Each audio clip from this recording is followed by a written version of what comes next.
So this is the DOS Extreme Boom Plus speaker, an IPX6 waterproof party speaker for outdoors with a maximum 100 watt stereo sound. Let's check it out.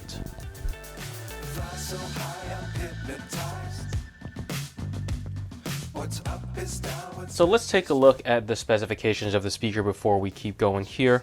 So first, this does have 40 watt woofers. It's got dual 10 watt tweeters, radiators, and two kinds of DSP tech. So what's really important here are the dual 40 watt woofers, those big ones that are glowing orange that you can see over there. And then we also have the dual 10 watt tweeters, which are right in the middle, right in between those DOS logos over there. So quite impressive over here. This is IPX6 waterproof as well. It's got a 10,000 milliamp hour battery, which can be used as a power bank to charge your phone, which I did test. It is quite slow, but we'll talk about that later. And of course, it has Bluetooth 5.3 as well. Just note that this thing is very, very, very big, and we'll talk about that later as well. So overall, it also has a flexible strap that comes with it as well. Don't have it attached. It also has fancy lights as well. So let's take a look at the unboxing first. So I'm going to flip this up on this side and open up the box. I gotta say, this speaker is so big. This is insane how big this speaker is. Oh my goodness. Let's see if we can take this out. It's going to be challenging. I even hit the camera because this is a very, very big speaker. I'm going to cut and open this up. Give me a sec.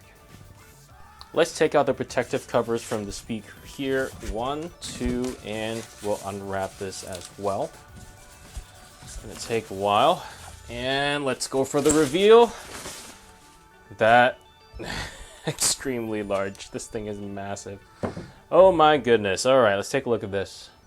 Just for some context, this is a Pixel 6a. That gives you some context on how big this thing is. So if we put it lengthwise, we can fit 1, 2.5 Pixel 6a's across. So that's 2.5 average phones across. And the main body is going to be the exact height of this phone. Congratulations, Manchester, by the way, for winning the FA Cup for today. Awesome news. And then, of course, we have the handle that is about half the length of the Pixel as well. So very, very large device. Very hard plastic here. And opening up this rubber, here we have some connections. We have a DC in port, that is the USB-C. We have a USB port. I'm guessing that is most likely for playing songs. We have an aux as well as a micro SD card slot there as well. I'm going to close this up over here. And we're going to flip it around and take a look at what we got over here. And we have speakers. I think those are most likely tweeters in the middle over here. And on the top here, we have some buttons that we'll take a look at. To that, on the top, you have your two little metal rods here that you can use to hook in your strap. All right, so I took a look at the instruction manual here. So we have M, press and hold for 3 seconds to cancel the auto power off feature in Bluetooth. And then we have this one, press and hold. Actually, you know what?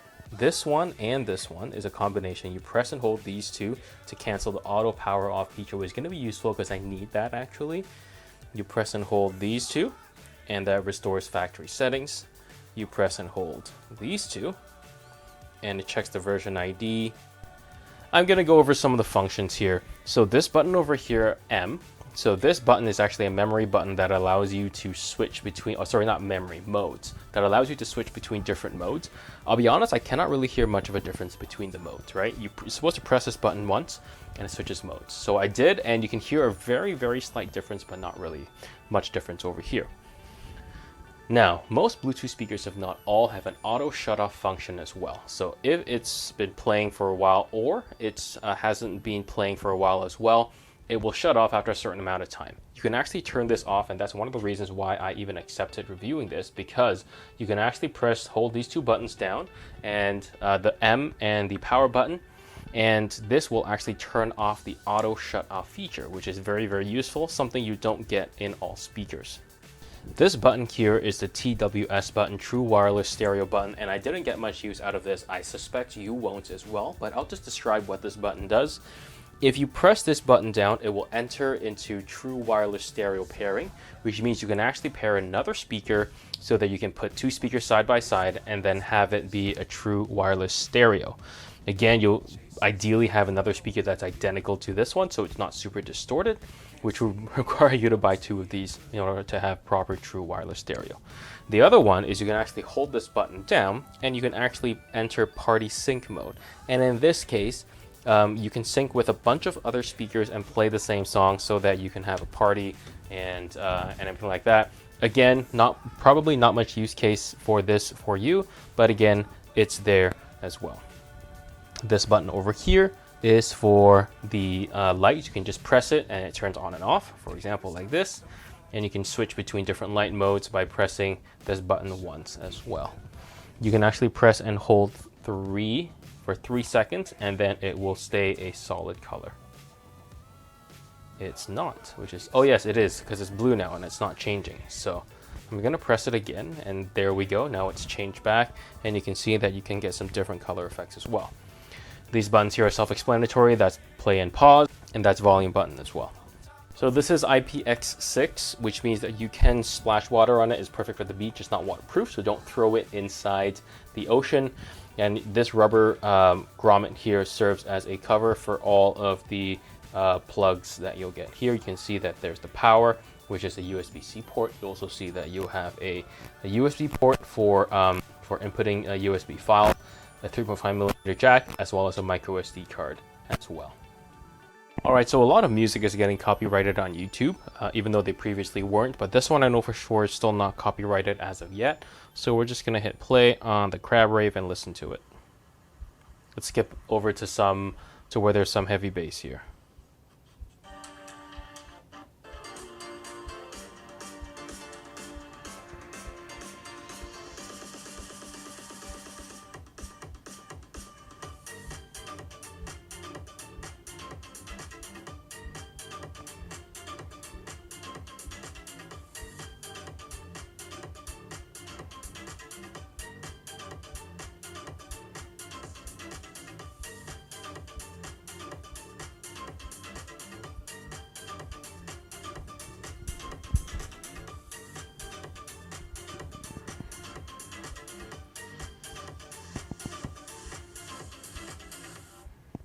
Okay, so talking about the speaker here, I'm going to talk about a couple of things. And of course, you were able to hear some of that audio through the microphone here. But then again, the microphone can only pick up so much. So you'll also have to rely on my opinion of this as well. We're going to start with the good things, the bass. So these woofers are quite large, so you can actually feel the bass, and it's very deep and it's very full. Especially because the speaker is so large. So if you're looking for some nice heavy bass, it is going to be very good. So the bass is good. Volume wise is also very, very loud. In fact, I'm playing this currently at 10% volume because if I put it too high, it's going to disturb everyone in the house. So it's definitely very, very good for outdoors. You put it outdoors, you can hear it from very, very far away as well. So if you want to use this to annoy people on the beach, you can definitely do so as well. Moving on from the bass and the volume to the mids. So the mids here are okay because I started playing some classical music. So that's where this thing starts to fall down just a little bit. The sound stage is actually quite decent because of how large the speaker is. So you're going to get some decent sound stage out of this device. However, the clarity is not there. It's not crystal clear. Even my $50, plug-in speakers from Logitech, very old. They have better soundstage than, not soundstage. They have better clarity than this. It seems like this was built very much with volume and bass in mind, and it kind of skimped out on the mids and the highs, but that's to be expected because if you're on the beach, you're not going to be taking this to listen to some classical music and listening very distinctly and intently for the quality and the instruments to be able to hear the different instruments there. So that is definitely something that is definitely not the use case here. The last parts are the highs. The highs are also not very crystal clear either, because this is again made with bass and volume in mind. So Just remember that if you do buy this, remember that you are buying this for a certain use case, and that will be outdoors, maximum volume. There's no distortion, which is very good, so I very much like that. This speakers do not distort, even at maximum volume, which is very, very, very loud. I don't even want to try it in the house because it's going to be too loud. So yeah, bass and volume are very good. Mids and highs, not super crystal clear. So first things first, before I move on to the conclusion, I just thought it was funny. I'm pretty sure they misnamed their own product. This is Extreme Boom Pro, but if you go on the website, it says Extreme Boom Plus. And the picture on the website, I'm just going to show this to you, actually has a picture of the Extreme Boom Plus with the Extreme Boom Pro on it as well, which is very, very funny. So right there, you can see that it also says Extreme Boom Pro on the back of the device, which is the exact same as what you get over here, even though the device is named Extreme Boom Plus on Amazon over here. So what are my thoughts on this thing? This thing does have a very specific use case, and that's going to be for you to party on the beach and outdoors and beside a pool, etc., etc. I think it fulfills the job very well. Now, before you go ahead and buy this, just be aware that this is competing directly with Anker's offering, which is going to be their Soundcore Boom 2 portable Bluetooth speaker, selling for the exact same price of $129. That being said, just know that I don't believe you can control the light shows on this compared to what you can on the DOS. And also, this has a slightly smaller watt output as well. I haven't heard this in person, so I can't compare. The only thing I can compare are the numbers, and the DOS does have a larger wattage number than what this one has. The Boom 2 is 80 watts in total, whereas this is about 100 watts. So if you do want to check it out, I do have a link down in the description below. It sells for $129 US on Amazon, or $199 thereabouts on the Canadian store. Let me know what you think in the comments below. Thanks so much for watching, and I'll see you guys in the next one.